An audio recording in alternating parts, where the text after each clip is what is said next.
like that. Right. Okay. So, but I guess the main point is you can still keep your home and still qualify. You can keep your car, you Yeah. can keep, if you have a business, you can keep your business running. So there's a lot of things. If you have some rental property, portions of it can be exempt. So there's, and the way that they value it is also unusual, because it's not, you don't say, oh, my house is worth $750,000 and so I'm not qualified. In fact, they don't look at the fair market value, they look at the assessed value. So it's based on what the tax collector says your value is. Right, and with California, with Proposition 13, if somebody's been living in their home for 50 years, that may be pretty darn low. That could be very low, and especially if you bought rental property a long time ago. It's not unusual to see people with rental property that may have an assessed value of, say, $60,000. Maybe you have a mortgage against it, because if you owe money on it, that reduces its value. So there's all sorts of ways of looking at property, lots of exceptions. To qualify for Medi-Cal, you have to understand that almost everything is an exception. Okay. And so I think part of what you're pointing out is you don't have to exhaust your retirement benefits in order to qualify for Medi-Cal. Don't have to exhaust your retirement benefits. There are many assets that you're allowed to keep.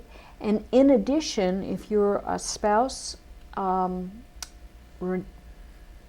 who has a loved one in a skilled nursing facility who's applying for Medi-Cal benefits, and it is only the person who's in the skilled nursing facility that would get the benefits. The spouse at home does not. Right.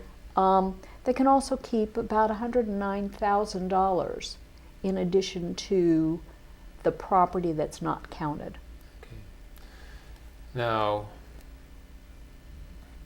what can you do to qualify for Medi-Cal if you have more assets than, if your assets exceed these guidelines for the exempt assets and so forth? And you said 109,000 in addition. In addition, plus the community, the person in the skilled nursing facility can keep 2,000. So you're getting up towards 111,000 that you can keep, and that's in assets valued at the Medi-Cal value. So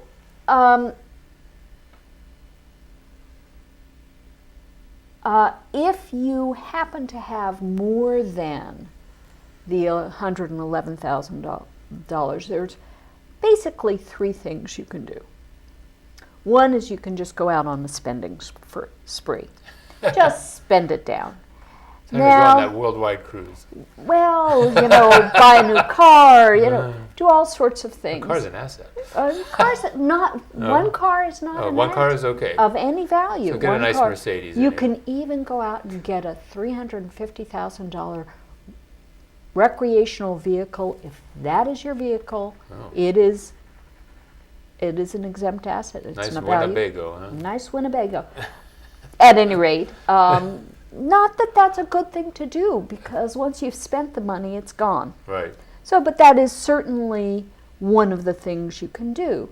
The other thing you can do is what's called convert assets. So you have cash in the bank, and you have assets that are not countable. So you could buy things that you would ultimately need, maybe a funeral contract, a burial fund, a repair to the house, things that you actually need that are not countable assets. So you're taking a countable asset, cash, and converting it to something that is exempt. That's another way. It's a form of spending, but you may not be spending. For example, an annuity is a potentially useful vehicle for converting your asset.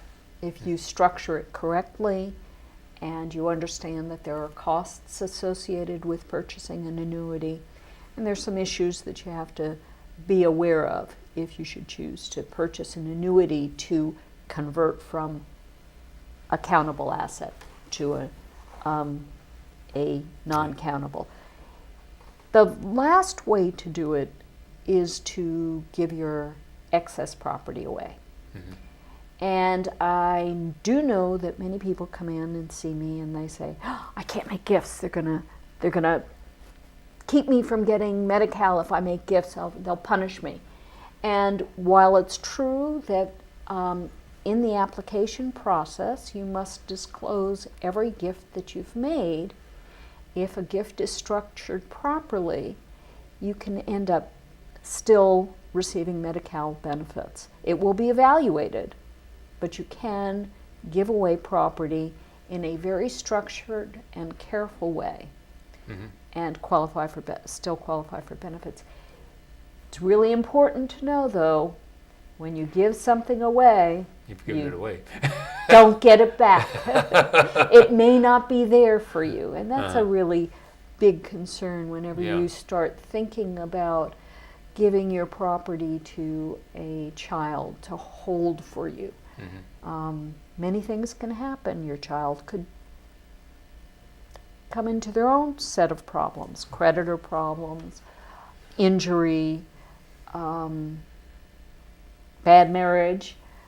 So there's lots of considerations. Laid off. There's lots of considerations you want to look at before you consider giving your property away, because once given, it's gone. Okay. What is the significance of the order of death of the spouses?